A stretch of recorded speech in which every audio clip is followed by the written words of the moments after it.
Muy buenas tardes, es un placer saludarles a todos ustedes hoy, 15 de julio del 2025, en los espacios de la Corporación Internacional Líderes Latinoamérica, en nuestro diplomado virtual Metodología de la Evaluación e Intervención en el Autismo. Es un placer tenerlos a todos ustedes hoy conmigo y que los que estamos aquí quiere decir que hemos aceptado el reto de hacer una formación especializada para tener mejores conocimientos y herramientas para la atención de niños que están dentro de la neurodivergencia, como son los niños TEA. Muy bien, vamos a iniciar con algunos elementos de interés. Y entre ellos, pues me gustaría presentar un chico que tiene autismo nivel 1 para que a partir de lo que ayer estábamos presentando de lo que es el concepto, lo que es los criterios clínicos, podamos observar en el verbo, en el discurso de un niño nivel 1, porque vamos a ver hoy los niveles del autismo, ver algunas de las características que son muy representativas. Entonces, ¿cuál es el reto? El llamado es a que prestemos atención a esta plática que vamos a tener, pues, que vamos a observar con este niño. Él es Pau Brunet.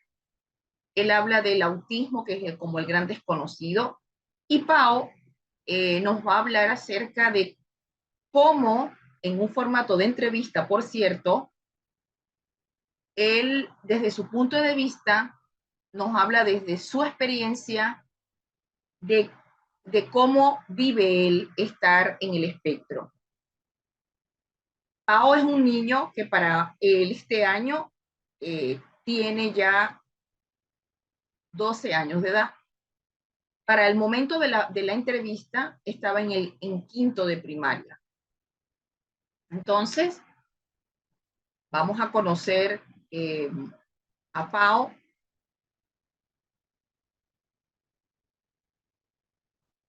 y vamos a tomar las anotaciones. Bien, hemos compartido entonces la experiencia de Pau.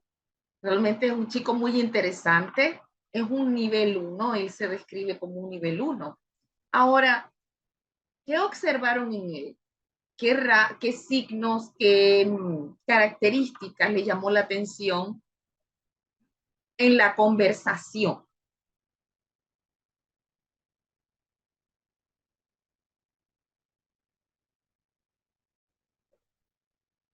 Muy bien, María Eugenia observa el movimiento de sus manos. Ese movimiento de sus manos, ¿qué tipo de característica está asociada con el autismo? A ver si se recuerdan de la clase de ayer.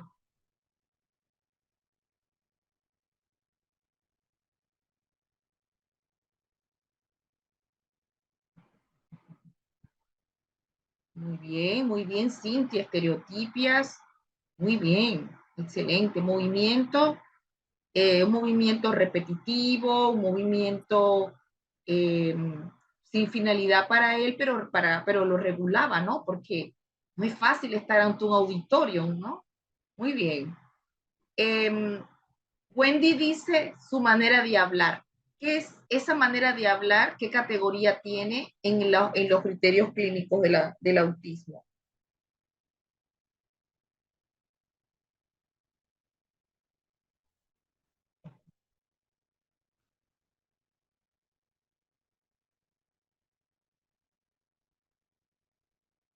Vamos a ver si se acuerdan.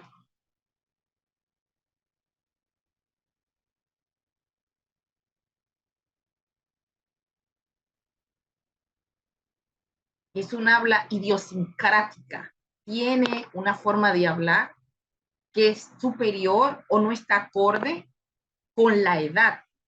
Habla como, es un chiquito de 10 años para ese momento y habla como un adolescente de mayor edad. Inclusive el entrevistador lo cuestiona, lo cuestiona. Entonces eso es muy particular, ¿no? Inclusive, como no entiende la lateralidad del entrevistador, él mismo le corrige. Muy bien. ¿Qué otra característica vimos?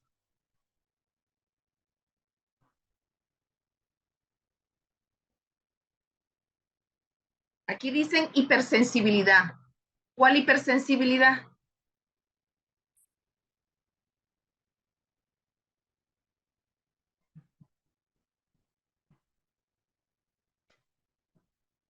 Dice, pero él dijo a la luz, él expresó que a la luz,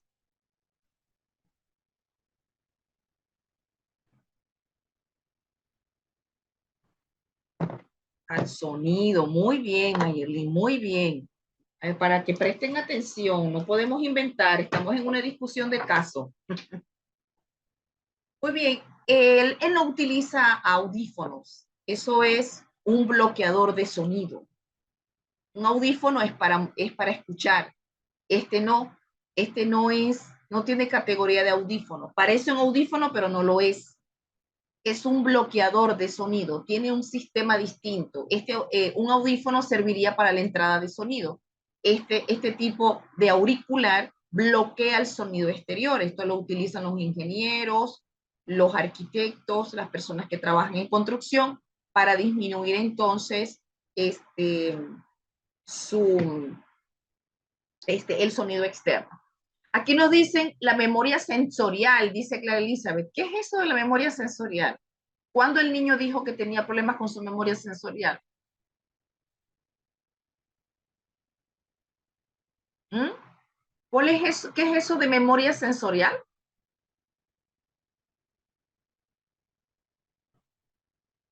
No he leído eso en la neuropsicología de la memoria. Me gustaría conocer ese término de dónde pudo estar publicado. Muy bien. No, no existe eso, Néstor. Pero bueno, memoria de trabajo. Muy bien. ¿Qué pasa con la memoria de trabajo de él? Ah, muy bien. María Eugenia dice, no hace contacto visual. No, sí hace contacto visual, pero el contacto visual lo hace de manera intermitente, ¿no? Él sube la mirada, baja la cabeza y no es constante, porque el niño de alguna manera se dirige al entrevistador, acomoda su cuerpo y luego baja la cabeza, porque no puede mantener la mirada. Muy bien, excelente. Muy bien. La María Luisa le dice, le cuesta reconocer su propio cuerpo en situaciones.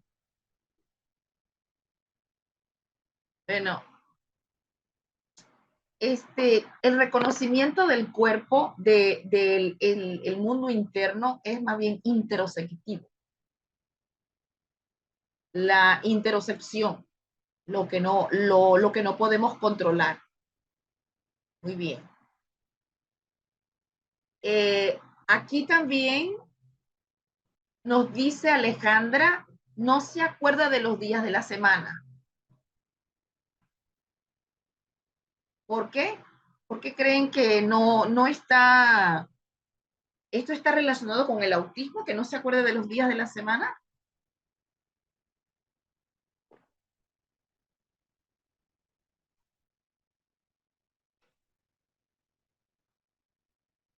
Sí, está relacionado con el autismo, porque ellos no manejan el tiempo igual que nosotros. Un lunes para ellos es como cualquier día de la semana y hay que enseñárselo. Entonces quizá Pau no está tan orientado en lo que es la semana, lo que es un día. Por eso una de las intervenciones psicoeducativas van para insistir constantemente en qué día de la semana están, porque tiene muy mal manejo del tiempo. Entonces, por eso en los apoyos visuales utilizamos las agendas del diario de la semana, donde se le dice un lunes. Probablemente Pau no ha tenido esa intervención de poder asociar una imagen representativa para cada día de la semana. Interesante, ¿verdad? Muy bien.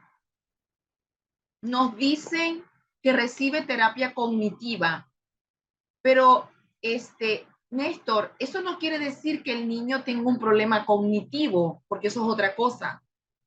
Él recibe terapia cognitivo-conductual, que eso es un tipo de intervención psicológica aprobada y científicamente comprobado que apoya al TDAH y a la persona dentro del espectro para poder reconocer su conducta y actuar en función de ese reconocimiento, de asumir. Muy bien, muy bien.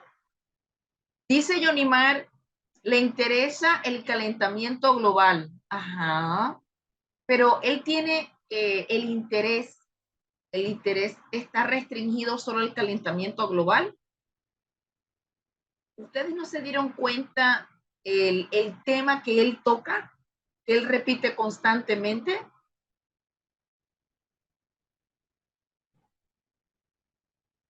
¿Hay algún tema que él en la conversación se pudo observar de que él lo colocaba y lo conducía a la conversación?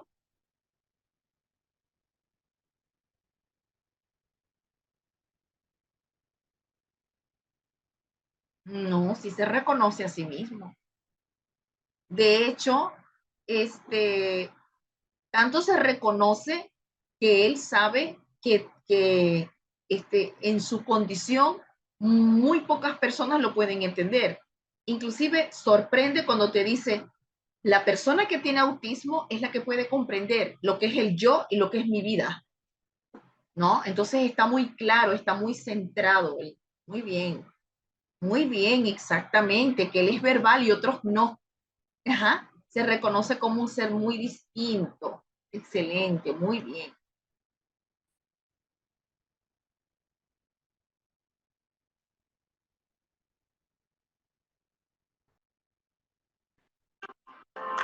El podcast de autismo positivo. ¿Qué les parece ahora?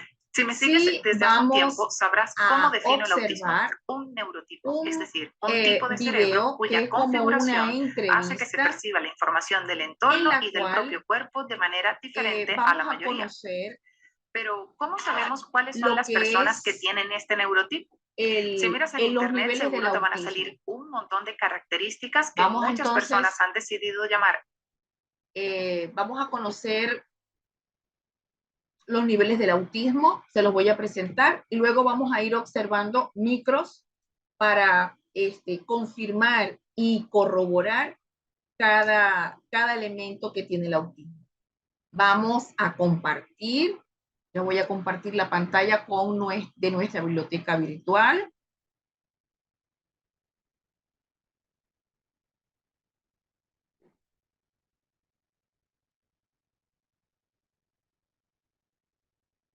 Ya dentro de poco se debe estar observando.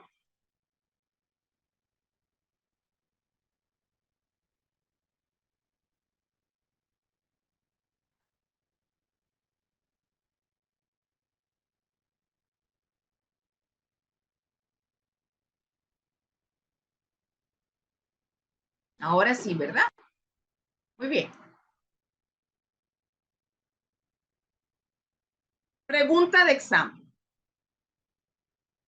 Los grados o niveles del autismo son parte de la clasificación de el CIE-11, Organización Mundial de la Salud, o del DSM-5 de la APA, donde se clasifican los grados o niveles del autismo, en uno de ellos o en los dos. Pregunta de examen. A ver. Muy bien, excelente para las personas que recordaron la clase de ayer. Es una clasificación que le pertenece a la APA. Ayer explicamos, ¿verdad? Atención, por favor. Ayer explicamos que el manual diagnóstico coloca la categoría de niveles del autismo es el DSM-5. En ningún momento dijimos que los dos, porque ayer les mostré cómo el APA clasifica el autismo, que lo hace desde el análisis bidimensional, donde habla de alteraciones en la comunicación y en la sociabilización, y desde la segunda dimensión es intereses y comportamientos restringidos en todos los contextos. En cambio, la OMS clasifica el autismo de acuerdo al nivel intelectual y en la presencia o no del lenguaje. Si prestamos atención, superamos el reto. Muy bien. Entonces, los niveles del autismo son 3. Por allí escuché una persona una vez, en estos días, que me dijo que en un informe el autismo tenía 5 niveles. Me quedé esperando el informe. Nunca la persona se presentó. Algo pasó, ¿verdad? Porque yo nunca había leído que el autismo tiene 5 niveles y tampoco hay tipos de autismo. ¿Por qué no? A ver, pregunta de examen. ¿Por qué no hay tipos de autismo? A ver si se acuerdan, a ver si se acuerdan. ¿Por qué no ahora no decimos tipos de autismo? Muy bien, Fernanda, porque es un gran espectro. Entonces, el Asperger existe como un espectro y no como una condición aparte, en donde yo tengo que buscar el manual diagnóstico para ver cuáles son los criterios de Asperger. Eso no existe. Y él pasa a un espectro. Muy bien. Entonces no hay tipo de autismo, porque todavía veo por allí unos influencers que hablan de los tipos de autismo. Pero bueno, por eso nosotros tenemos que, como dice el doctor Francisco Mora, neurocientífico español, que nosotros debemos manejar la ciencia. Tenemos que hablar desde la evidencia científica y no desde el empirismo. Como digo, bueno, eso lo he dicho yo, el empirismo, ¿no? De falsas creencias y conocimientos que escuchamos de lo cotidiano, ¿verdad que sí? ¿Por qué? Porque las familias necesitan ese respeto, ese conocimiento para que las podamos orientar. Muy bien. Entonces, vamos a conocer cada nivel, y en este nivel vamos a ver algunas características, ¿verdad? Vamos a comenzar con el nivel 1. El nivel 1 es el grado, entre comillas, de un leve. ¿No? Este nivel 1 necesita ayuda, pero necesita ayuda in situ. Es decir, que sí tiene dificultades para la sociabilización, para la interacción social, pero es una persona verbal. Más, como lo vimos en Pau, Pau es una persona, Pau es un autismo verbal. Pau es una persona que sí puede tener una interacción con otra, pero fíjense bien, a ver, ¿por qué la plataforma TED marcó un formato distinto con Pau? ¿Por qué pasó eso? Porque tuvimos que buscar una persona que entrevistara a Pau y no lo que estamos acostumbrados en ver en TikTok, que es una plataforma de oradores, que como son oradores, son personas que dan discursos en TikTok. En este caso él no da ningún discurso, él responde preguntas. ¿Por qué será?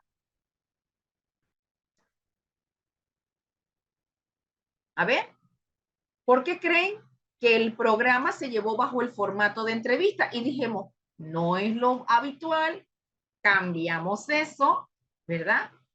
Entonces, muy bien, Nicauris, porque la persona dentro del espectro no se le da, sobre todo a esa edad, que no, hijita, no tiene que ver con la memoria, sino con la interacción de la ida y vuelta. Él te va a contestar una pregunta si tú se la haces, pero eso de platicar sobre él y quién es, él no te lo va a decir. Recuerden que ayer hablamos, el primer criterio de diagnóstico es alteraciones en la comunicación y en la sociabilización. Entonces, a nivel comunicacional, él tiene una restricción, no porque tiene una falta de memoria, no estamos hablando de eso. Recuerde que mis niños no tienen discapacidad, por favor, tienen una condición de neurodesarrollo. Veo muchas personas que están colocando elementos como le falta memoria, no tiene cognición, es de baja cognición. ¿Qué pasó? Él no me está demostrando baja cognición todavía. Tenemos personas dentro del espectro que pueden tener discapacidad intelectual, que pueden tener un cociente intelectual como la media de su edad, o lo que llamamos las habilidades o los AS o actitudes sobresalientes, que para dentro del neurodesarrollo y sus alteraciones, una persona con un CI mayor en comparación con los grupos de su propiedad se usa el término doble excepcionalidad. Muy bien. Entonces, ¿qué observamos? Que en la interacción social, él tiene una dificultad para interactuar, ¿no? Entonces, en la conversación, él te dice, bueno, para eso estoy aquí, para hablarte de eso, pero hasta allí, él te corta. Si no hay nada más que decir, él no, él es concreto y literal a la pregunta. Entonces, si no hay esa ida y vuelta, no hay esa forma de él expresar lo que expresó hoy a través de preguntas. Y también tiene que llamarle algo la atención. El interlocutor no se arriesgó de colocar a Pau frente al público sin una preparación previa. Eso quiere decir que por estas razones de estas respuestas atípicas, estas respuestas de baja interacción social, él hizo entonces un simulacro, porque lo dijeron, se percibió en la conversación, de que él en casa habían practicado. ¿Por qué? Porque lo preparó para una transición, lo preparó para poder estar en un espacio público, le guste o no. ¿Sí? Muy bien. Ahora, esa es la dimensión de la comunicación social, la comunicación y la parte social. La segunda dimensión del grado 1 es el comportamiento restringido y repetitivo. Vemos entonces que la presencia de Pau, en la cual tiene como una postura en la cual él cruzaba las piernas, ¿lo vieron? Cruza las piernas y las abraza, ¿no? Entonces, eso es un signo muy interesante porque él está en un lugar donde él se siente, a pesar de que tenga inquietud por estar frente a un auditorium, él aparentemente utiliza lo que llamamos la presión táctil para regularse y el movimiento de las manos en una estereotipia que sirve para regular. Muchos ignorantes de este tema están vociferando en las escuelas, castigando a los niños porque tienen movimientos raros y alocados, así es el término que le dicen, y te castigan a los niños por las estereotipias.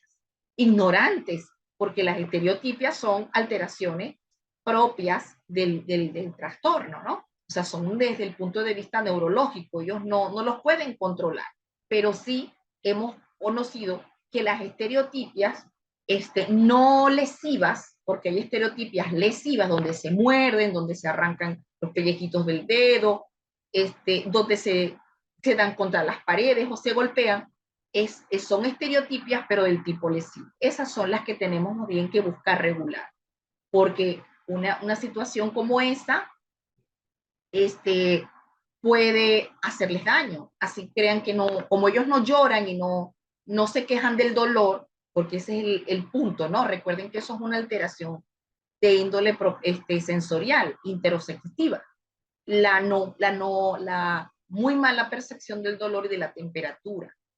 Entonces, aquí vemos esta situación.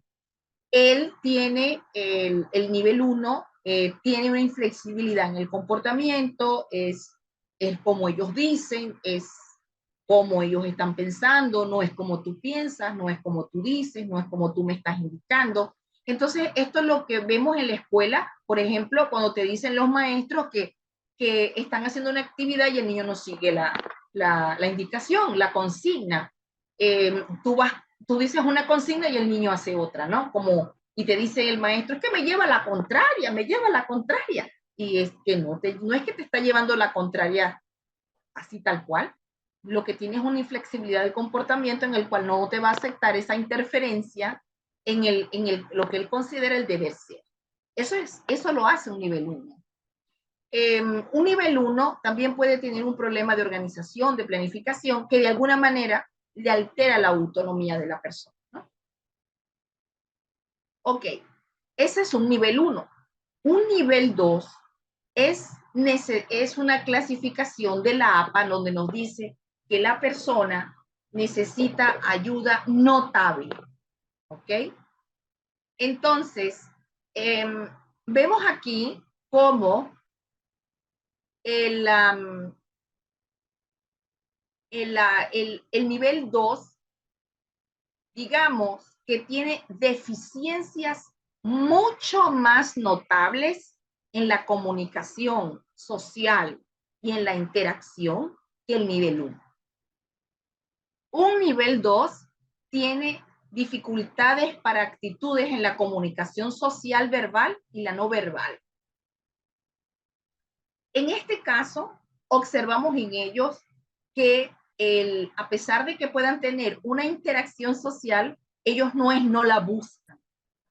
Ellos tienen una respuesta muy reducida a la interacción social. Por ejemplo, son personas que si interactúan contigo, no lo hacen porque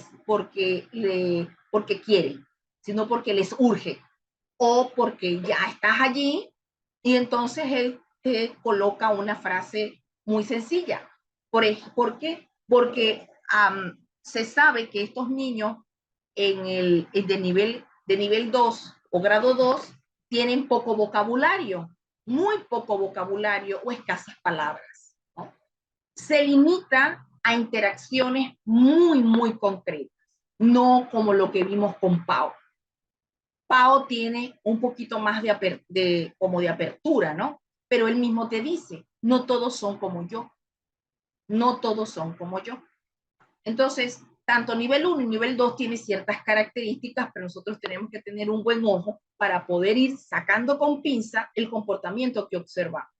Por eso cuando el diagnóstico no se puede hacer en 25 minutos. Necesitamos que la persona pueda ir a evaluación en sesiones sucesivas para que nosotros podamos observar las conductas. Uno, por un lado, y por el otro, las entrevistas para conocer los contextos, ¿no? Cuando hablamos de el comportamiento restringido en lo que es el nivel de gravedad, en este nivel no vamos a ver, ¿verdad? Algo interesante, y es que la presencia de la ansiedad social es muy evidente. Un nivel 2, ¿verdad? Y lo he repetido varias veces, por favor, vamos a respetar el chat, si no lo voy a cerrar. Lo voy a cerrar. Porque si la persona está en clase de manera voluntaria y yo no llevo una lista para ver si se quedan o se van. Entonces están interrumpiendo la interacción de la clase. El ingeniero Carlos Flores ayer habló de una normativa donde se espera un comportamiento ejemplar.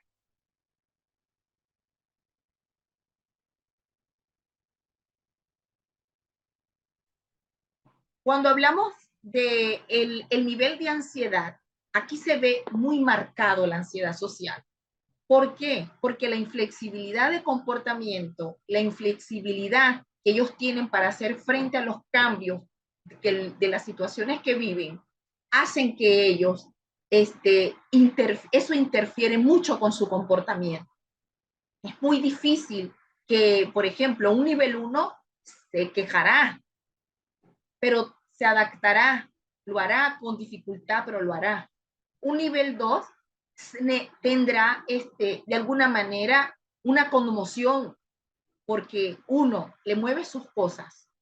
Nosotros no podemos tocar lo que él alinea o lo que él organiza, porque él se siente, ¿no? ¿Ustedes se acuerdan de el video que colocamos ayer de los zapatos de Luis?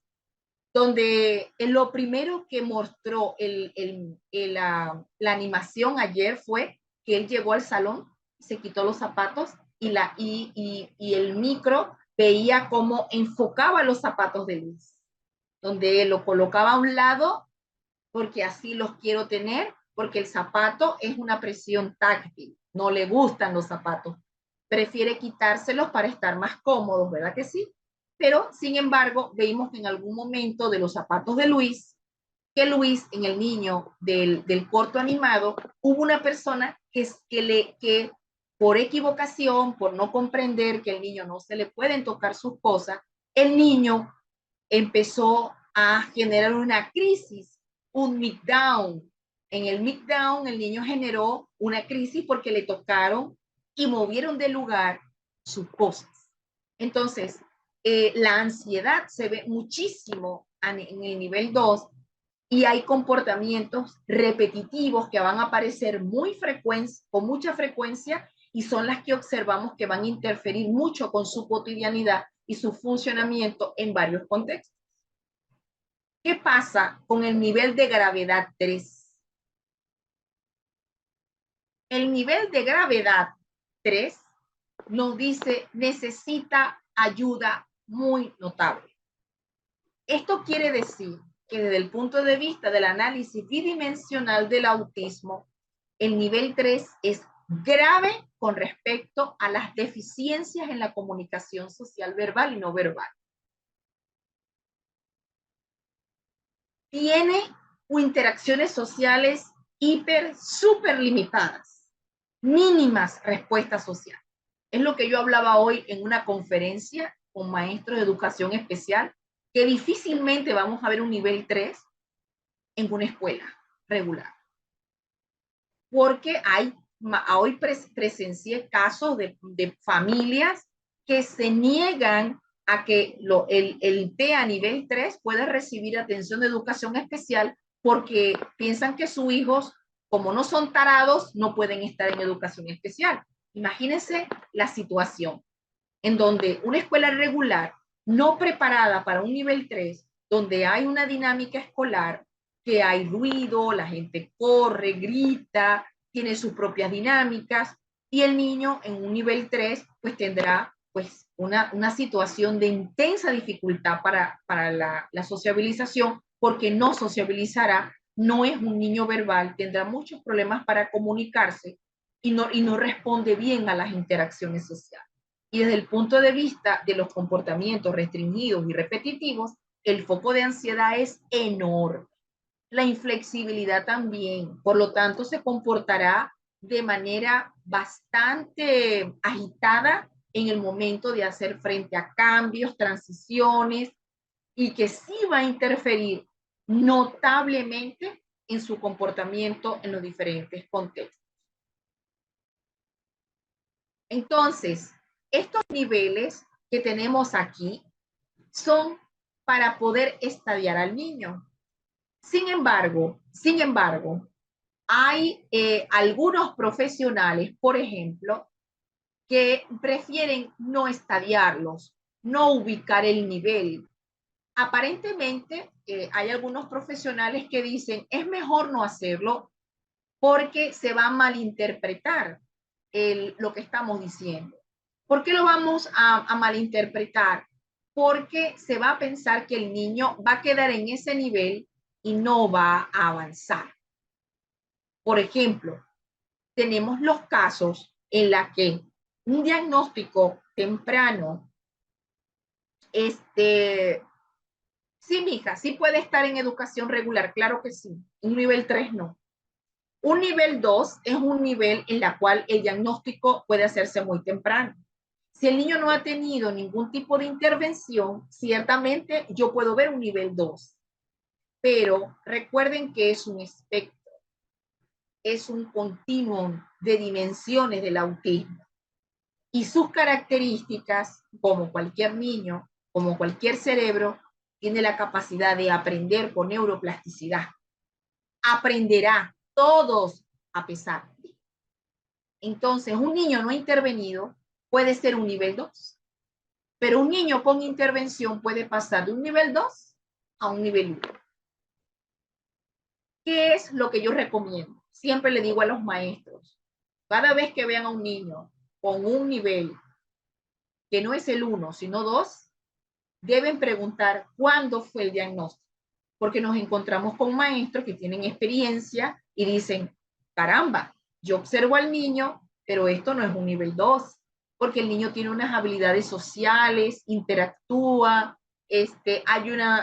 ha aprendido la bidireccionalidad en la conversación, pues ciertamente pues tiene una rutina y responde bien a la rutina, porque lo que queremos es disminuir el número de crisis.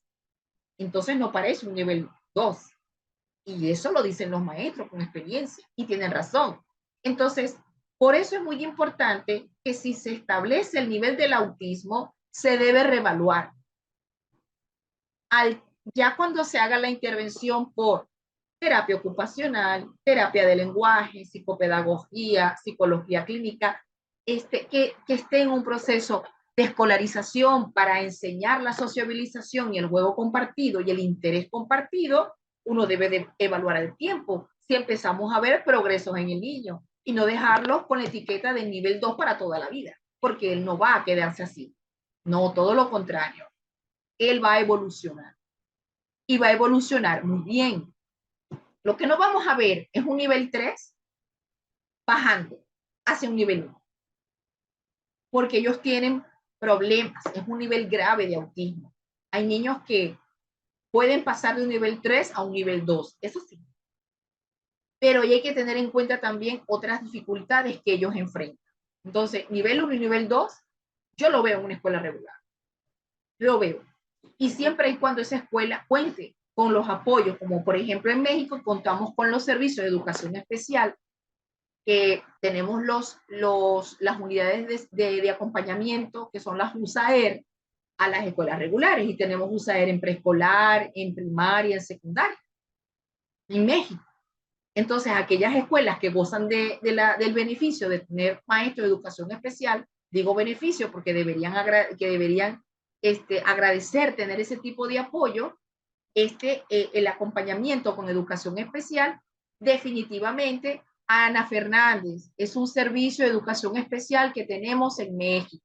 Es una unidad de atención y apoyo a las escuelas regulares. No hay otras en Latinoamérica.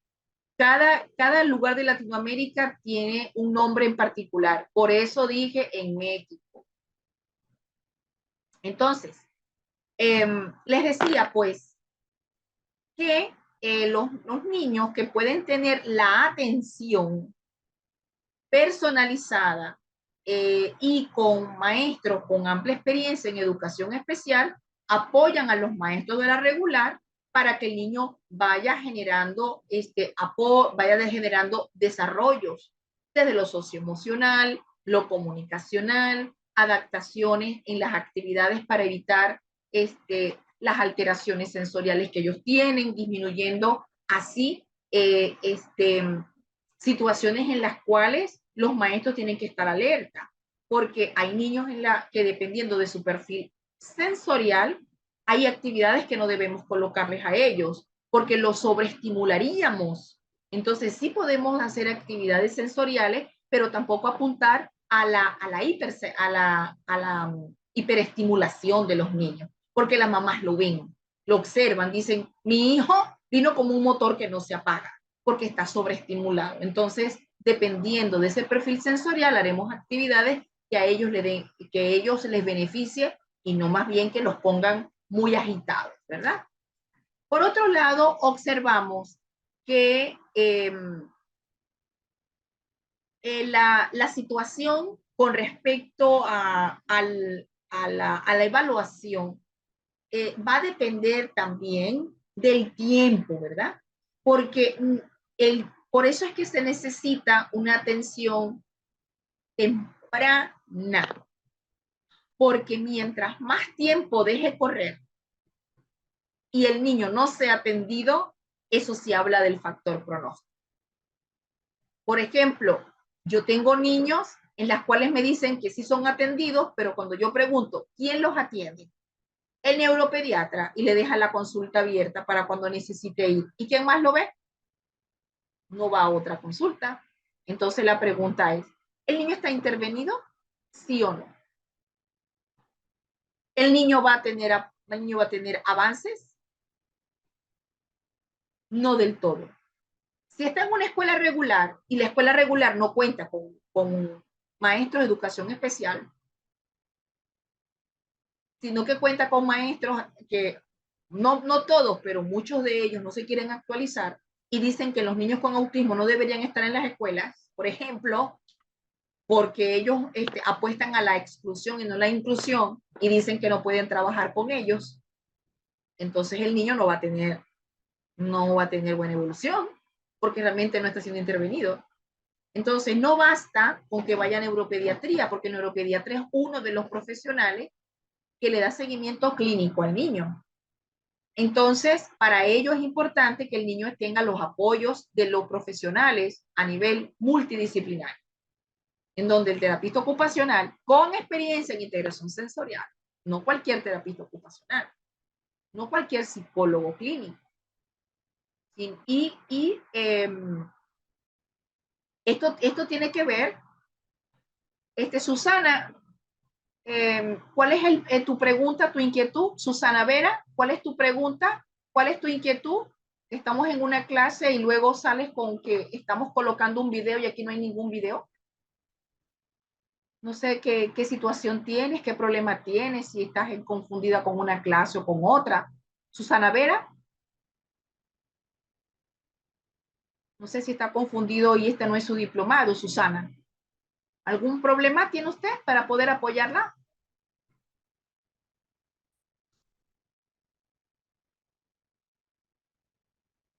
Ok. Entonces les decía que es muy importante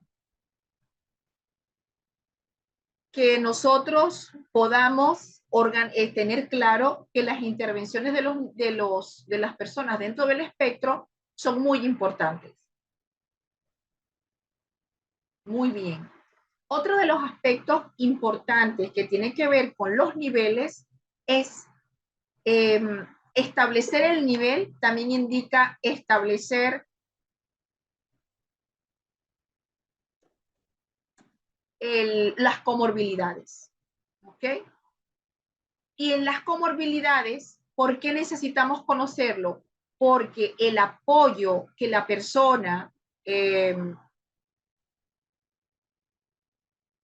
necesita va a depender de qué condiciones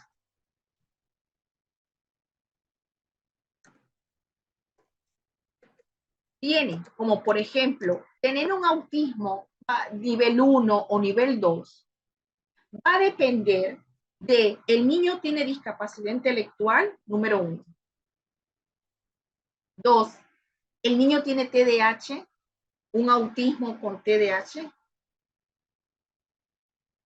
También tenemos que evaluar que en muchos casos la persona dentro del espectro, las personas dicen, bueno, puede que la persona no hable porque tiene autismo. No. Podemos, de alguna manera, ver que uno de los diagnósticos de comorbilidad o diferencial es establecer si el niño tiene adicionalmente un trastorno de lenguaje. ¿Cuáles son los trastornos del lenguaje, de la comunicación? El lenguaje comprensivo, el lenguaje expresivo, que pueden estar afectados. También tenemos un trastorno llamado pragmático o social. También tenemos un trastorno de la comunicación que está relacionado con la fluidez, que es la disfemia o la tartamudez, llamado en otros contextos. Entonces, también hay que establecer si el problema que él tiene en la comunicación se debe a que es una característica del espectro o se deba a que esta persona pueda tener una condición adicional o un comórbido. Y eso es importante establecerlo. Otro elemento que también nos ayuda a poder establecer los niveles es que hay algo importante y es que esta persona también puede tener trastornos motores, pueden tener el síndrome de Tourette y tener autismo y tener entonces los tics vocales y los tics motores y tener autismo. Por eso es tan importante que al momento de establecer el nivel, no establecemos el nivel de acuerdo a ese análisis bidimensional de la APA, ¿verdad? Sin embargo, aquí también aplica el poder estudiar otros elementos que pueden ser trastornos en el neurodesarrollo que pudieran estar conviviendo con ellos. Ahora bien, en este segmento me gustaría presentarles a la terapeuta Paola Gisbert. Paola Gisbert es entrevistada para hablar acerca de cómo se hace el proceso diagnóstico y de la importancia de la detección temprana.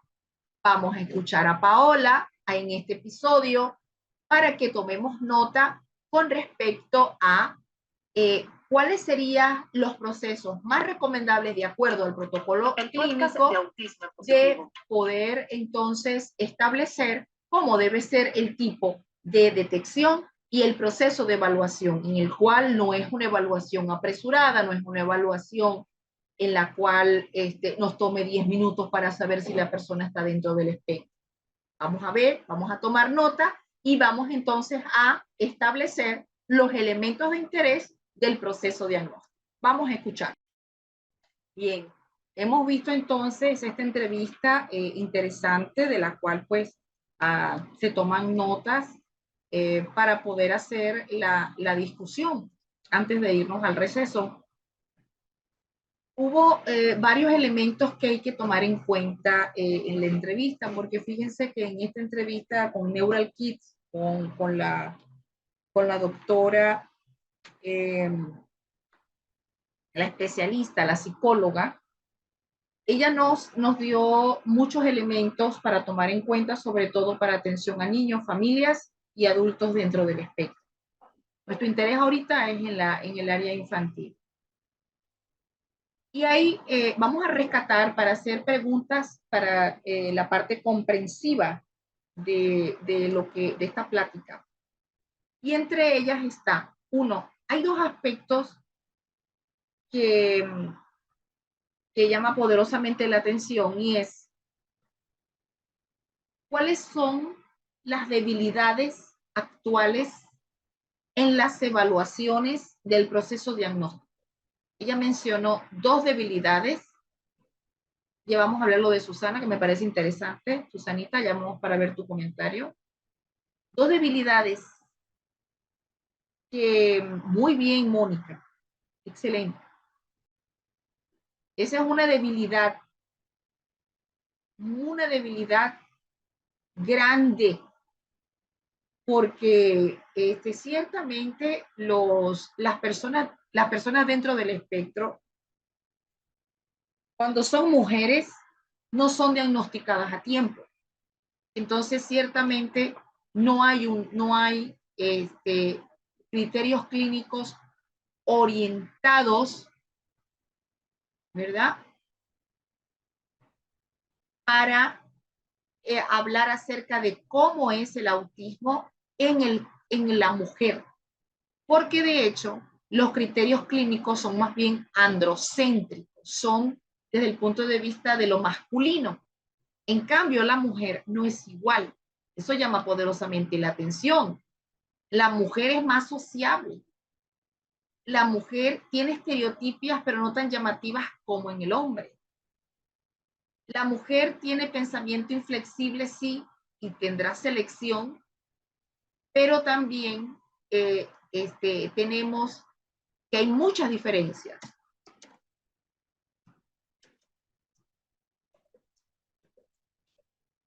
Entonces, el sesgo de género es uno.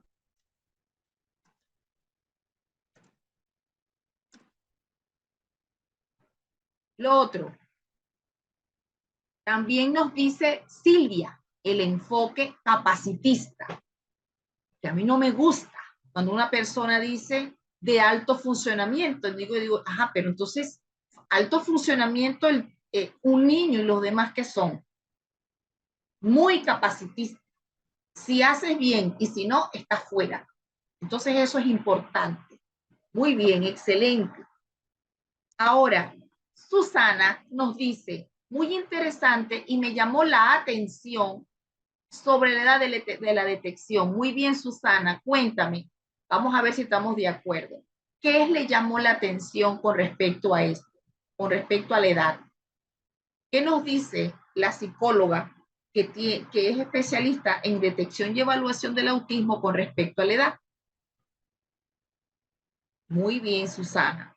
Nos da como aproximado 2 años eh, en donde, ¿qué es lo que vemos? ¿Podemos diagnosticar a los 2 años, por ejemplo?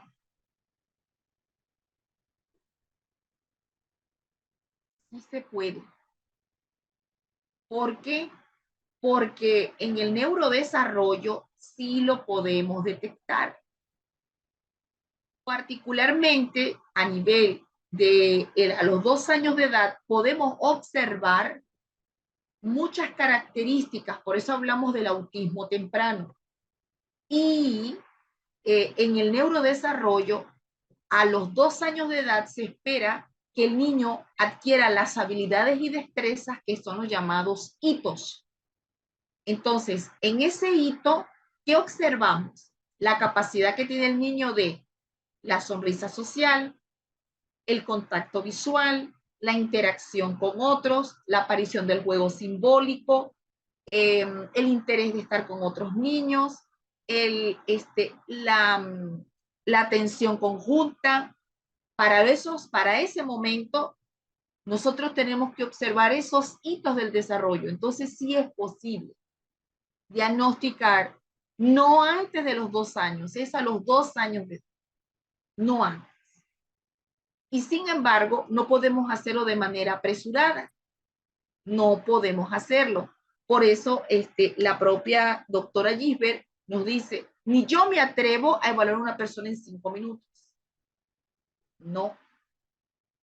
Hay que hacerlo observando los contextos, observando cómo se porta en el hogar, cómo se porta con el examinador, porque yo soy aplicadora de pruebas y las pruebas del autismo no son los que me determinan si las tiene o no. Quien determina si hay signos de autismo es el examinador, somos nosotros, porque la prueba como tal son actividades estandarizadas que tienen validez científica para ver cómo interactúa la persona de acuerdo a la edad y de acuerdo al nivel lingüístico, porque yo no puedo aplicar pruebas sin tomar en cuenta la edad y el nivel lingüístico, ¿no? Entonces eso es fundamental. Todo es clínico, es por observación, pero sí tenemos niños que tienen los signos muy valiosos, muy detectables, pero tampoco podemos decir en la primera ya es, hay que observar. Pero la edad promedio, eso sí, y nos queda claro, muy bien Mónica, las banderitas rojas, excelente Mónica, que nos habla de las banderitas. Esos son los red flags del neurodesarrollo, cuando vemos alteraciones o retrasos, situaciones en las cuales no podemos. ¿Ok? Entonces, vemos que dentro de esta situación, la edad promedio también está entre los 4 y los 6 años de edad, sobre todo los a esa edad, porque también tenemos signos que no son tan tempranos en el autismo, sino que se pueden ver a pesar de nacer con esta condición, los signos pueden exacerbarse cuando estamos en escolarización. Entonces siempre coincide esa exacerbación cuando la persona le toca escolarizarse, le toca estar en un medio donde tiene que convivir con otros, porque es muy distinto la sociabilización restrictiva del hogar. Un punto que debemos utilizar, ¿verdad? Es algo importante. Y es lo siguiente. Cada vez que le preguntamos a la madre si el niño socializa, siempre la madre nos dice que sí, que con ella, con el hermanito, con el primito. Y resulta que eso no es lo que estamos preguntando. Es, el niño tiene una edad en la cual busca socializar con personas que no son del núcleo familiar. Porque si ese niño solamente socializa con las personas que viven en su casa o con él convive como familia, no me está socializando. Está teniendo una interacción restrictiva porque son las personas de su medio. Pero como inclusive les pongo a las mamás el ejemplo del parque. Si tú vas a un parque y colocas al niño en el parque para saber que si interactúa con otros, ¿lo hace? ¿Sí o no? La mamá dice, no, busca jugar solo, no busca otros niños. Entonces eso es muy importante, muy bien. ¿Qué otro elemento nos colocaron en la entrevista de interés? ¿Qué más le llamó la atención?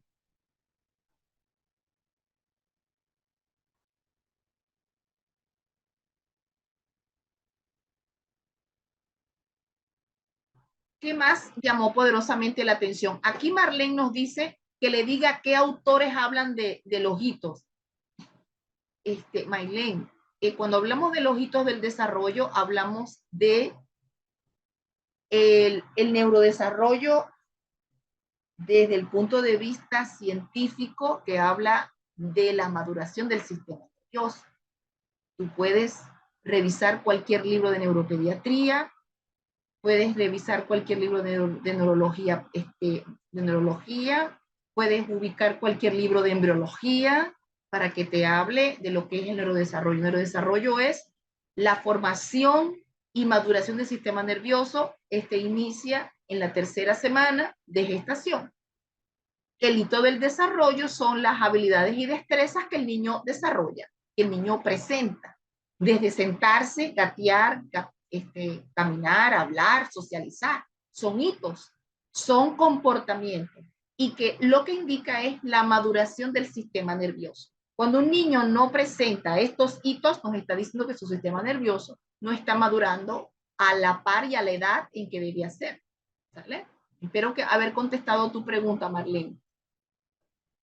Entonces, aquí hay importante otros elementos de lo que se tocaron en la entrevista que nos dice, por ejemplo, Silvia, muy interesante lo del camuflaje social. Eso fue otro elemento.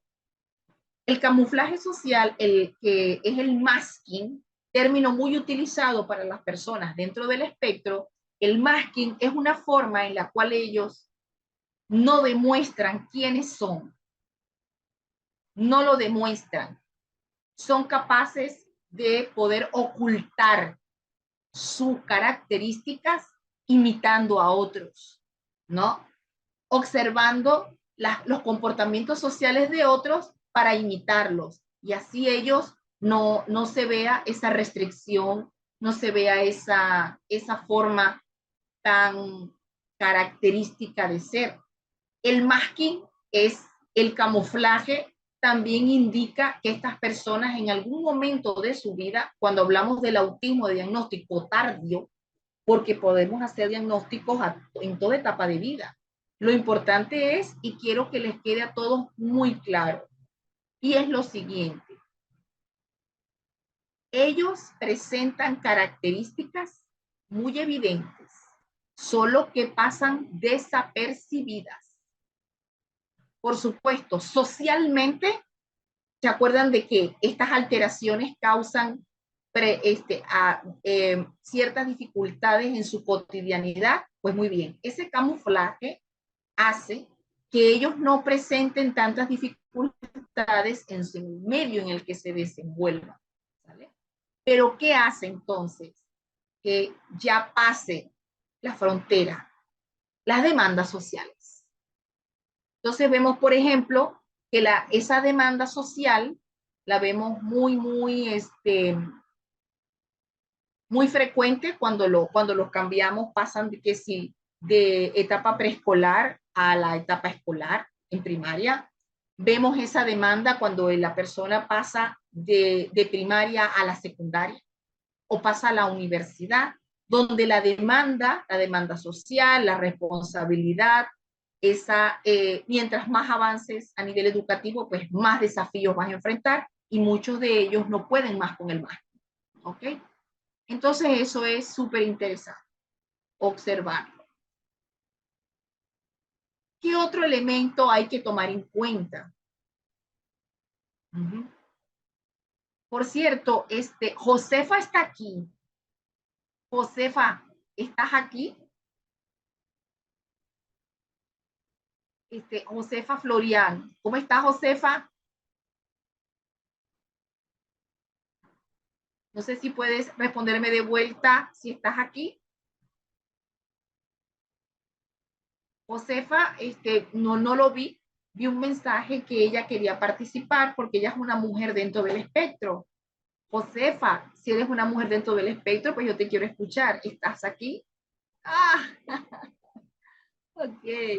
Bueno, pues me gustaría escucharte porque ese es mi trabajo, diagnosticar y observar a mujeres dentro del espectro, porque todas son diferentes y claro que me gustaría escuchar. Y bueno, luego seguimos con un poquito con la plática y nos vamos al receso. Josefa, te voy a activar el audio para que puedas aceptar, por favor. Bienvenida, Josefa. Sí, buenas noches. Josefa, Como le bienvenida. dije, mi nombre es Josefa, soy psicóloga clínica, trabajo con niños con autismo y también soy autista, pero nivel 1.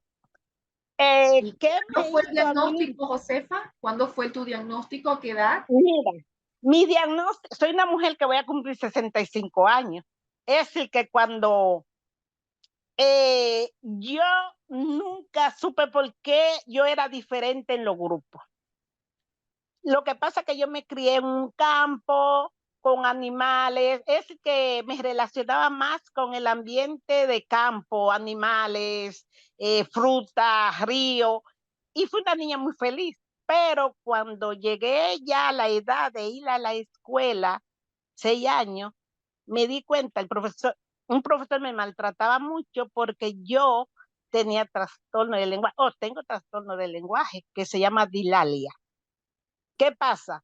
Que al no poder pronunciar palabras, me daban con una tabla y me obligaban a pronunciar palabras. Y yo me ponía a llorar y decía, ¿por qué todo el mundo habla bien y yo no sé? Eso me llevó a una condición a ser tímida y me ponía en los rincones fuera del grupo.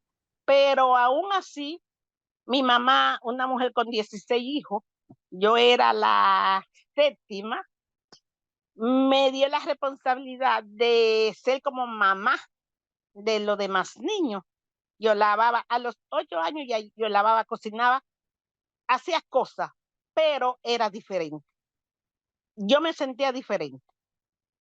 Cuando llego a la escuela de monja, la monja me ayudaron mucho, mucho, pero yo tenía digo, no me gustaba que me abrazaran, no me gustaba como que no tenía sentimiento, digo, ni lo tengo tampoco, eso de que de amor, que me enamoro, que me quiero, que me quiera, no. Se muere una persona, yo sigo normal, digo, así fue que yo fui aprendiendo que yo era diferente, pero llego a la escuela, bullying, bullying, bullying, tú no sabías hablar, bullying, bullying por los profesores, bullying, pero tenía algo, como que tenía una autoestima que mientras más bullying me hacían, como que eso me hacía seguir para adelante. Decía, yo tengo que saber por qué, por qué, por qué, por qué. Llego a la universidad porque yo era inteligente, lo que pasa es que era tímida. Encontraba maestros que me ayudaban, pero otros me desayudaban, porque me hacían bullying, me decían, vete a fregar para tu casa, que tú no vas para ninguna parte, vete, bullying. Cuando llego a la universidad, que me hacen la evaluación para yo entrar a la carrera, la muchacha me dice, la orientadora, que como yo no sé hablar, que me vaya a hacer un curso práctico. Entonces yo le dije a ella, querida, pero si yo no sé hablar, yo no voy a hacer curso práctico. Yo lo que quiero es aprender a hablar. Yo me voy a apuntar en filosofía y letra, que era la carrera que había.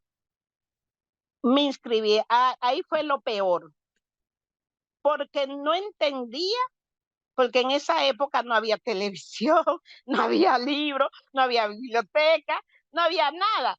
Solamente unos folletitos que traía el profesor y lo vendía al que tenía. Yo era pobre. Además, me metí en marido a los 16 años porque la presión era tan grande en mi casa de tener tantos muchachos que tuve que irme de la casa. Cuando yo llego a la universidad, que comienzo la clase, me llama un profesor y me dice, pero tú no sabes hablar. Pero yo no sé por qué no sé hablar, porque yo, mis hermanas hablan bien, mi familia habla bien, pero porque yo no sé hablar. Hay un profesor que me da práctica docente uno, que es donde uno tiene que hacer la exposición de la práctica media en el sustantivo. El sustantivo, yo quiero decir que el sustantivo hizo parte, pero yo decía parte. Y me dijo que me vaya de la universidad a hacer curso práctico. Ese me lo dijo así. O hace un curso de zapato, o hace un curso de algo. Pues yo no me rendí. Fui, hice el curso de zapatos, hice una zapatilla, pero seguí. Y me puso una mala nota, porque, pero yo sé, domino mi tema, pero no sé hablar. Me encuentro con otro y me dicen lo mismo, me dicen lo mismo. Termino la filosofía y letra. Me inscribí en periodismo. En periodismo soy una guerrillera, era socorrita, porque yo todo lo que me llamaba la atención, yo me metía como buscando ayuda, buscando qué es lo que me pasa. Bueno, para no alcanzar el cuento, hice periodismo, me gradué, pero aún así yo fui profesora, me gustaba dar clase a los niños. Desde 8 años daba escuelita de patio. Vino con Ani, trabajar con niños. Ahí me di cuenta con los niños que yo era diferente y habían niños que se parecían a mí, con la misma condición. Entonces comencé a trabajar con los niños. Es decir, que yo me hice psicóloga antes de estudiar psicología. Comencé a ayudar niños, entonces los papás decían, ¿por qué el niño aprende con ella y con la otra profesora no aprende? Hice una escuela, patio con latita de salsa, tablita, hasta que hice un colegio con 16 maestros debajo de mi poder, enseñando, dando práctica.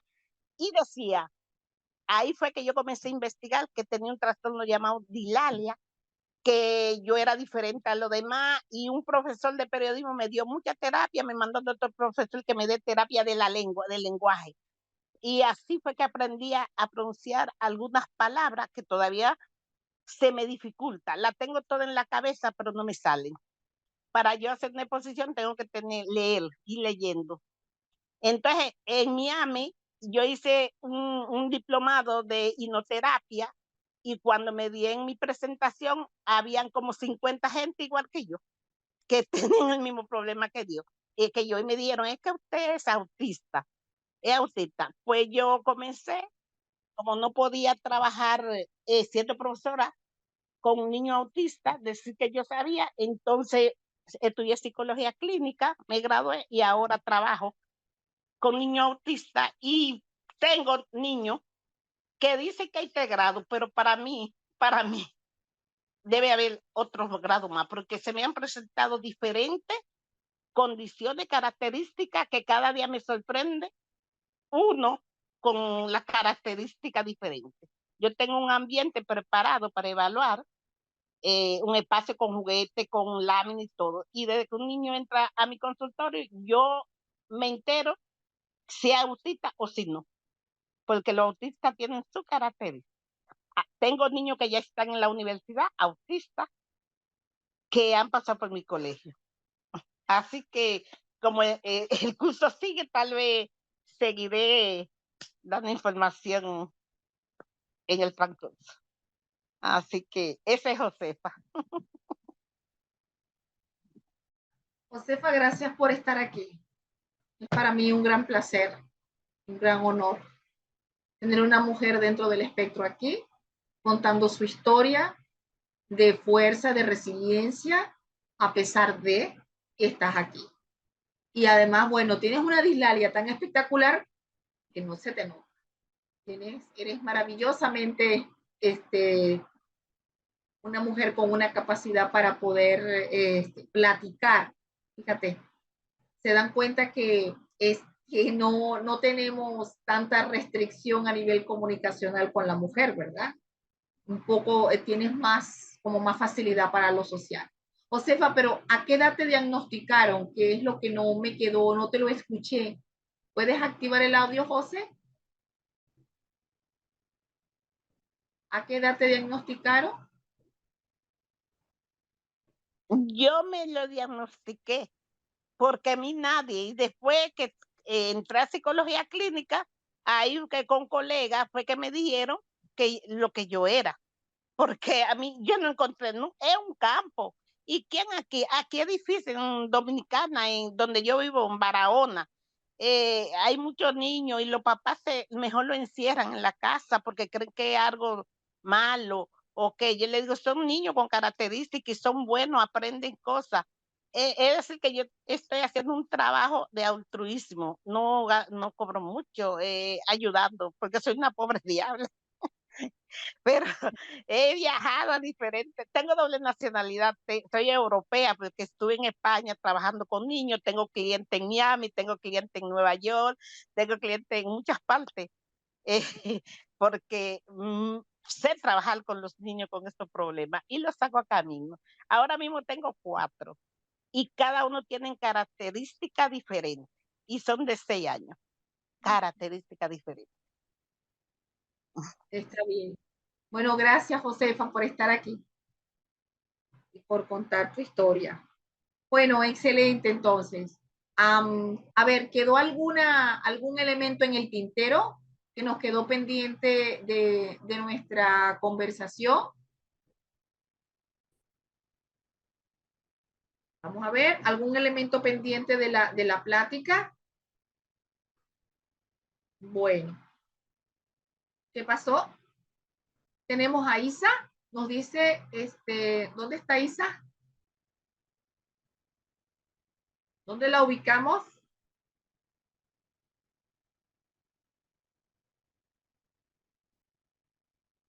Si ella pues está aquí está Isa. Muy bien, Isa, ¿puedes levantar la manito para ubicarte a ver dónde estás? Ya con Isa, pues nos vamos al receso, ¿verdad? A ver, Isa, ¿puedes activar el audio, hijita?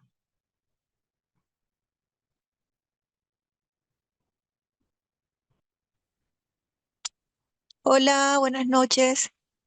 ¿Me escuchan? Hola, Isa, ¿cómo estás? Bienvenida. Gracias, Alguien gracias. abogó por ti porque yo no vi tu comentario. Qué bueno que estabas pendiente. Sí, lo que pasa es que yo sí tengo un poquito más de restricciones como en el tema de la comunicación, y no solamente la comunicación o la interacción social de manera presencial, sino también me genera mucha ansiedad porque comparto también comorbilidades de ansiedad y depresión. Yo tengo un tratamiento integral por psiquiatría y terapias psicológicas. Y también me produce un poquito de agobio todo el tema de interactuar a través de dispositivos electrónicos, pero como es un tema de mucho interés para mí, porque yo soy psicóloga graduada hace 23 años con una especialización en psicología clínica, yo le hablo desde Colombia. Y bueno, yo fui diagnosticada por mi psiquiatra, soy una mujer de 46 años, pero fui diagnosticada por mi psiquiatra dentro de todo el marco de la neurodivergente hace apenas 5 meses, porque lo que inicialmente se trabajaba era todo el aspecto de depresión y de ansiedad que llegaba al punto de incapacitarme. Pero luego, a medida que él fue avanzando en sus evaluaciones, logró identificar que era una mujer que hacía parte del espectro y que compartía esta comorbilidad. Muchas veces en el proceso de evaluación se identifican como el motivo de consulta. Desde allí se genera toda la parte de intervención y se deja de lado por todo este enmascaramiento que nosotros siempre como mujeres tenemos para poder encajar, para sentirnos reconocidas y valiosas. Se deja de lado de que pues, pueda existir la posibilidad de que sea una mujer neurodivergente, pero aun cuando ya estando en la adultez y algunos profesionales de la salud mental, como psiquiatras, tienen como que cierta resistencia porque consideran que es algo que solo debe diagnosticarse o abordarse en la infancia o en la adolescencia, pues él admitió que sí hago parte, o sí tengo esta condición. Porque lo que más se acentúa en mí son los episodios depresivos cuando siento que hay algunas situaciones que no puedo manejar dentro de toda la parte laboral y de la interacción social. Entonces, pues como son aspectos que son muy exteriorizantes, pues son los que más abordaban.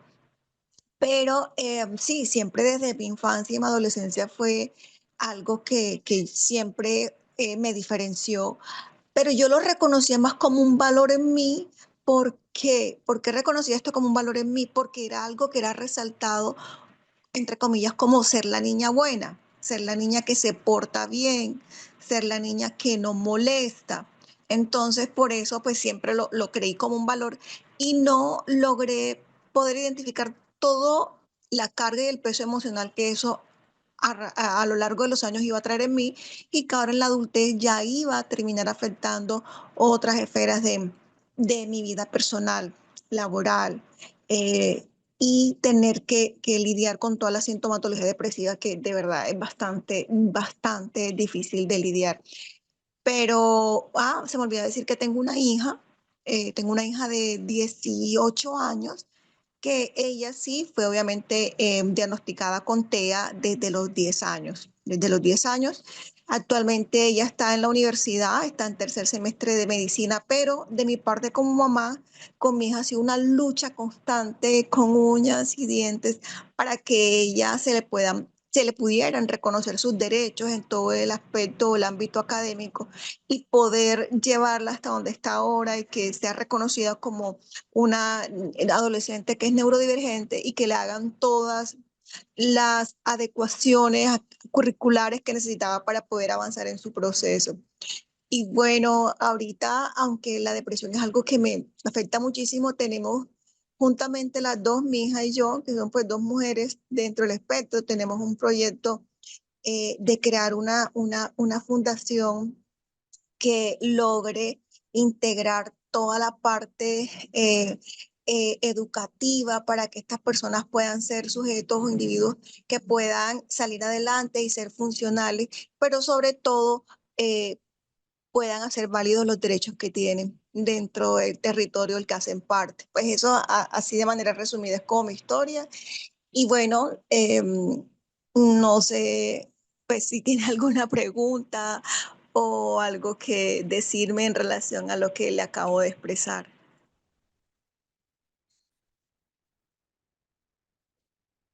Bueno, estás aquí, estás contando tu historia. Con esto estás marcando una diferencia que vas a ayudar a muchas también. Tu presencia hace que otras se puedan identificar contigo y puedan buscar ayuda. Además de que eh, tienes una hija por la cual necesitas que se le reconozcan sus derechos como los tuyos también. Ciertamente en el autismo, porque eso es en la evolución, porque es una condición, vas a ver que si no mantienes tu terapia, tu medicación, eh, no vas a mejorar, porque las comorbilidades en el autismo desde la adolescencia son las condiciones de salud mental, entre ellas la depresión, la ansiedad, la bipolaridad, etcétera. Por lo tanto, pues me alegra mucho, primero que buscaste ayuda, Isa, porque a lo mejor llegaste a un momento en el cual ya estabas al tope Y lo mejor siempre es buscar ayuda. Y qué bueno que te diagnosticaron, porque cuando las mujeres no son diagnosticadas, Isa, son estigmatizadas, como le pasó a Josefa, como mujeres histéricas, problemáticas, que tienen problemas en el trabajo, que tienen problemas con las parejas, y realmente no son mujeres problemáticas, son mujeres diferentes, que tienen una forma muy distinta de procesar el mundo y sus sentimientos y sus emociones.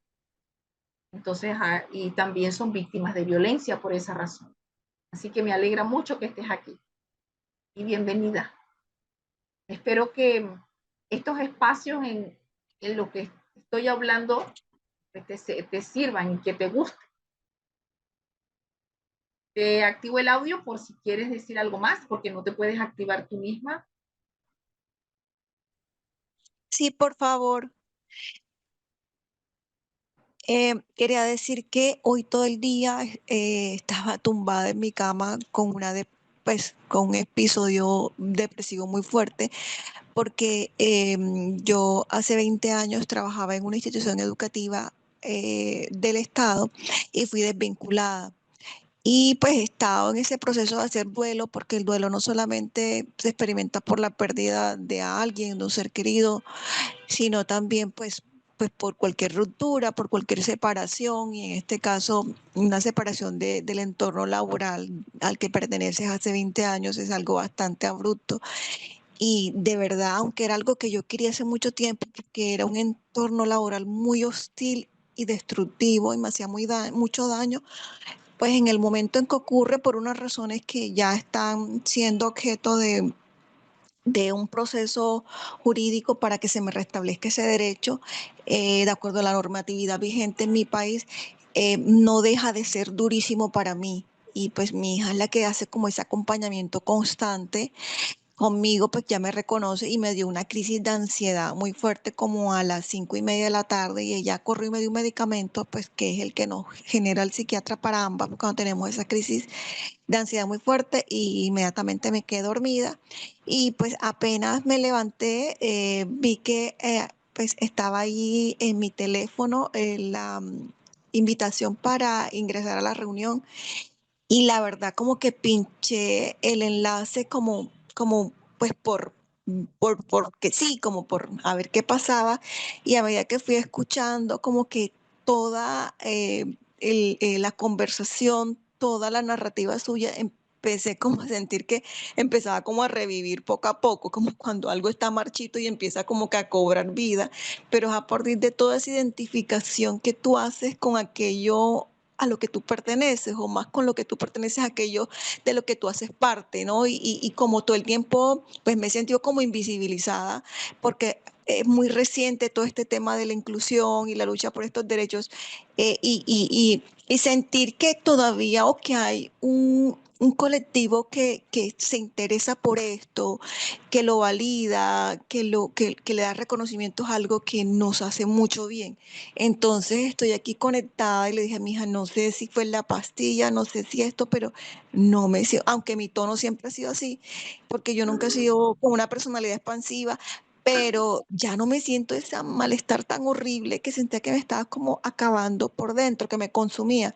Y de verdad doy gracias a ustedes y a toda la comunidad de personas que están vinculadas a estos espacios, porque de verdad, aunque no seamos del espectro o aunque no tengamos seres queridos que hagan parte del mismo, nos da la experiencia y el conocimiento para poder reconocerlo y validarlo en otros seres humanos que necesitan del apoyo de las personas y de la sociedad misma para salir adelante. Pues eso es todo lo que tengo para decirles. Gracias. Bueno, eso se llama red de apoyo. Cada noche tienes una red de apoyo. Y cuando te sientas mal, escríbeme al privado cuando estemos en clase. Hablar con nosotros te hace bien. Estás en un ambiente de confianza. Y tienes una persona también dentro del espectro que ayuda a muchos otros, Josefa. Entonces las redes de apoyo no están en tu país, están en todas partes donde nos podamos conectar. Así que nos tienes a todas contigo. Un abrazo para ti, Isa. Muy bien. Josefa, ¿dónde está? Josefa, ayúdame a Isa. Contáctala, pásale un mensaje en privado. Abrázala desde la distancia, Josefa. Dale tus palabras poderosas para que Isa pase la noche mejor. Ajá. ¿Por qué? Porque se llama red de apoyo. Eso es una de las estrategias de intervención en autismo para las personas adolescentes y sobre todo adultas. No estás sola. Bueno, ¿qué les parece? Si nos damos unos minutos de receso, porque pues como estamos platicando, pues se nos fue la hora para dejarlas descansar de mí un rato. Entonces vamos a colocar el receso y les voy a dejar a todas mis mujeres dentro del espectro, ay Dios, mías, una música relajante para que puedan ir respirando y puedan ir relajándose. Y nos vemos en breve, unos de 10 a 15 minutos. Ya regresamos. Bien, hemos regresado de nuestra pausa activa para dejarnos descansar de mí un ratito, esperando pues que hayan disfrutado de su descanso y me alegra mucho que tengamos pues un grupo de apoyo tan hermoso y tan activo esta noche. Y particularmente porque Isa pues se siente mucho mejor según percibe. Ella nos dice que nos agradece porque nunca había experimentado una red de apoyo a la distancia y que le hiciera bien. Entonces, a todas las personas que se acercaron a Isa vía chat, que se lo agradezco mucho, mucho de verdad. Porque Isa pasó un mal momento hoy. Y ciertamente, pues Isa no va a tener la misma nivel de respuesta ni de capacidad para ser un poco más resiliente para ciertas circunstancias que la abruman. Entonces siempre es bueno estar cerca de los afectos y de personas que a pesar de no estar allí y de no conocernos, estamos allí juntas como una red de mujeres para ella. Muy bien. Bueno, todos los videos que hemos ido compartiendo desde ayer hasta el día de hoy, lo tienen alojado en la biblioteca virtual. Ya aquí está la carpeta, por ejemplo, aquí está para que se ubiquen en la biblioteca virtual del diplomado. En el módulo 1 tenemos la carpeta de videos. Y aquí, pues todos los videos el corto de los zapatos de Luis, les agregué la plática con la psicóloga Paula Gisbert, que es la que vimos ahorita. Les coloqué el video de Pau Brunet, que es el niño T a nivel 1. Y también le dejé un video que tenemos aquí de el autismo en las niñas. Este video lo vamos a colocar en función de la actividad y de la sesión que hemos tenido hoy, visibilizando el espectro en las mujeres. Mujeres dentro del espectro para visibilizar. Entonces, vamos a colocar este video de sensibilización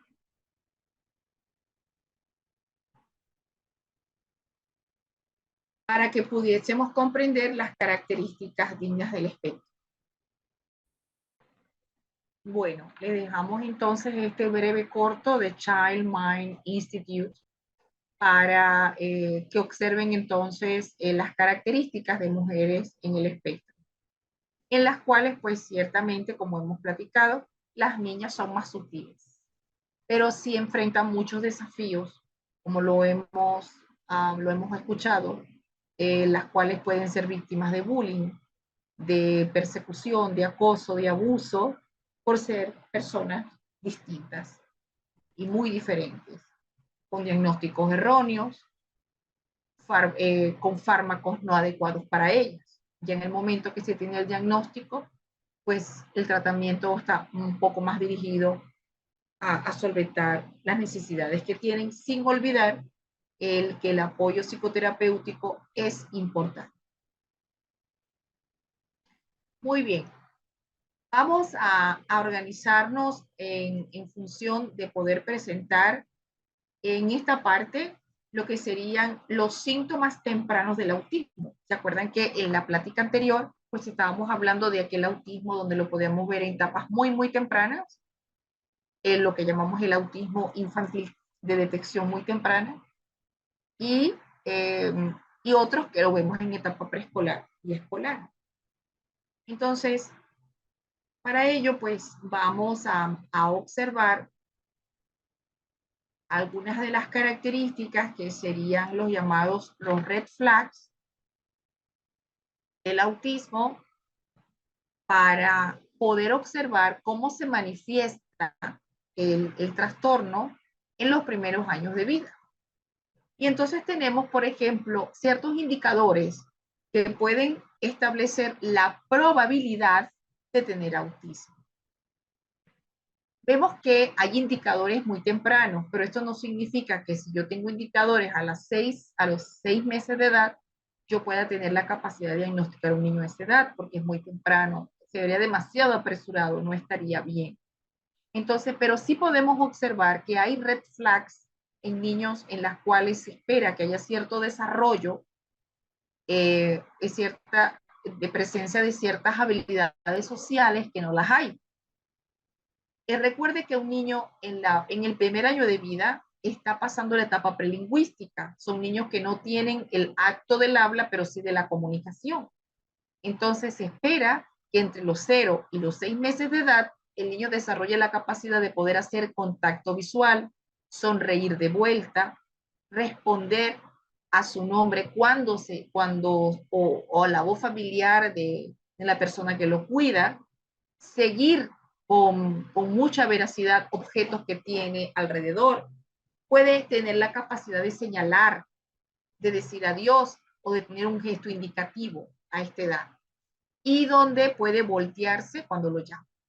Entonces, uno de los elementos del red flag de esta edad es cuando nosotros observamos que la madre nos dice, le cambio el pañal a mi hijo y mi hijo no me mira de vuelta.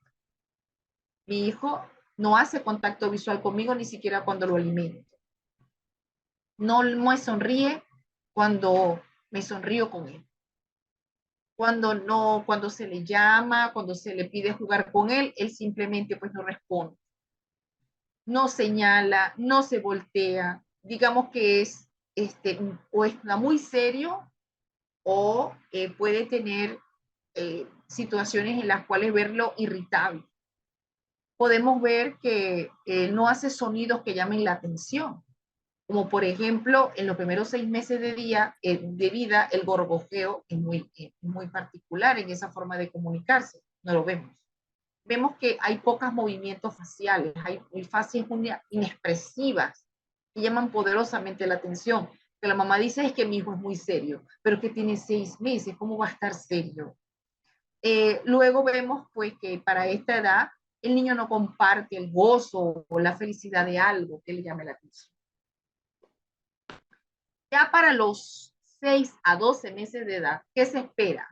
Que el niño deambule, que el niño se levante y camine, que tenga interés por jugar con personas, por tener, anticipar, buscar juguetes, ¿no? Pero aquí vemos señales tales como esa indiferencia que tiene por los padres cuando ellos son demasiado apegados y buscan levantar los bracitos para que los carguen. No se ve eso. No interviene en juegos donde generalmente el niño a esta edad tendría una interacción social en el juego. No responde, no anticipa ante las situaciones sociales a esta edad. No imita, no hace sonidos, no se interesa por juguetes que le podamos ofrecer, pero sí muestra una fascinación inusual por mirarse las manos y acercárselos mucho a la cara probablemente. es más propenso a oler y chupar objetos. Y empezamos a ver estos evidentes trastornos del sueño. Ya para el segundo año de vida, vemos las características más floridas. ¿Por qué? Porque aquí se espera el alcance del neurodesarrollo en mayor proporción, porque aquí se espera que alcance los hitos, todos, incluyendo el hablar. Un niño a los 2 años de edad tiene capacidad de hablar, tendrá vocabulario, tendrá capacidad de seguir consignas, de entender instrucciones, de jugar, tener el juego simbólico, el juego de aventura, buscar niños de su edad para poder jugar.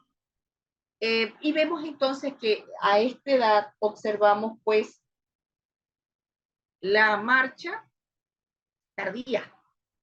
Vemos que no se interesa por otros niños de su edad, no señala con la intención de enseñar o compartir, no comparte ni atención ni interés con los demás, no tiene el juego simbólico, es irritable, empiezan las alteraciones sensoriales, presenta posturas atípicas, movimientos extraños en manos y pies, puede caminar de punta, por ejemplo, más eso no quiere decir que tenga autismo. Hay niños que pueden caminar de punta y ser una situación ortopédica, donde podemos tener los isquiotibiales cortos o el talón de Aquiles corto.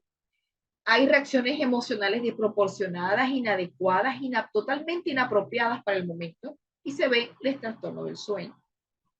Ya para el tercer año de vida, se va sumando todo lo demás, incluyendo que aquí, cuando se espera que tenga mayor capacidad de lenguaje, mayor desarrollo del vocabulario, no lo hay. Entonces vemos un desarrollo escaso del vocabulario, se empiezan a irritar y se empiezan a tener las llamadas rabietas, las crisis, cuando no le gustan los cambios, porque se irrita ante las transiciones. Vemos entonces que hay trastornos del sueño, poco contacto visual, tienen una mirada al vacío, muy frecuente que se ve en ellos, que a veces uno dice que no está ni pendiente ni del medio, ni de nosotros, ni de nadie, sino algo que ellos que no fijan la mirada y no sabemos a qué está mirando. Y luego es por eso que aquí sí tenemos que tener en cuenta entonces, por eso hablamos del autismo temprano, porque son los signos que se ven en estos primeros 3 años de vida. Ahora, indicadores que son red flag. A los 6 meses, que un niño no tenga contacto visual, que un niño no tenga sonrisa social y que no tenga una expresión facial que llame la atención, eso es una red flag. Recuerde que no es una red flag para decir tiene autismo, sino una red flag que nos diga hay un problema en el desarrollo del niño que no está cumpliendo lo que se espera para su edad y su desarrollo en el momento en que está. Otra red flag es a los 9 meses de edad, donde el niño no responde a los sonidos, no responde a expresión facial. Ahí la mamá dice demasiado serio. Y al año, donde vemos que ya para el año no debería balbucear. Vemos que emite sonidos que son un poco extraños y que no son parte del vocabulario para un niño que ya para los 12 meses de edad al menos debe tener palabras concretas, mamá, papá, agua, tetero. Y no tiene ese gesto indicativo de mostrar, de decir adiós, de extender el brazo para alcanzar algo, sino que observamos que entre el año y los 2 años de edad vemos la instrumentalización del cuerpo del otro, que muchas personas confunden de que el niño te dice que te toca porque es una forma de comunicarse contigo, y realmente no es. Es cuando un niño te toca y te pone la mano sobre el brazo y te lleva hacia donde quiere, no se está comunicando contigo. Está utilizando tu cuerpo como una extensión de su dedo porque no tiene la capacidad de señalar. Entonces eso es una red flag. A los 16 meses, cuando se espera que haya ya un vocabulario fluido, no lo hay. Y a los 24 meses, frases, muy pocas frases, muy poco vocabulario, no tiene juego simbólico, no repite, no imita, no juega con otros. Entonces son indicadores llamados banderitas rojas que podemos ir observando en el desarrollo. También hay indicadores de salud. El reflujo, el reflujo gástrico, la diarrea, el estreñimiento, la distensión abdominal, son factores que los observamos cuando ya empiezan a comer.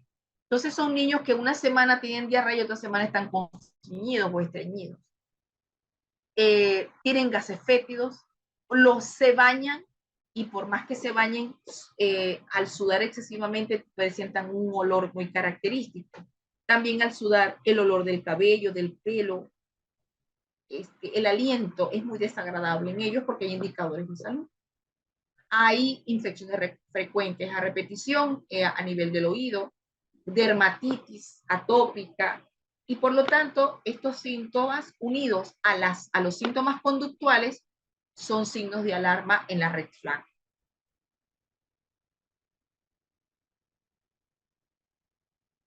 Lo importante es tener en cuenta que a medida que el niño va creciendo, las señales de autismo se van presentando muy bien estructuradas en las áreas sociales, comunicacionales, de la comunicación no verbal, del lenguaje y de la flexibilidad cognitiva. Se van observando entonces esas alteraciones, en donde observamos entonces ciertas características en la relación social, en la comunicación no verbal, en el habla y en el comportamiento de flexibilidad. Todo y esto nosotros lo vamos a ir observando mañana. A partir de mañana vamos a ir colocando los elementos de interés por cada área. Comunicación, sociabilización, intereses restringidos y movimientos estereotipados. Lo vamos a ir conociendo poco a poco mañana. Nos queda entonces despedirnos hasta mañana miércoles 16 de julio a las 6:30 de la tarde, hora Colombia.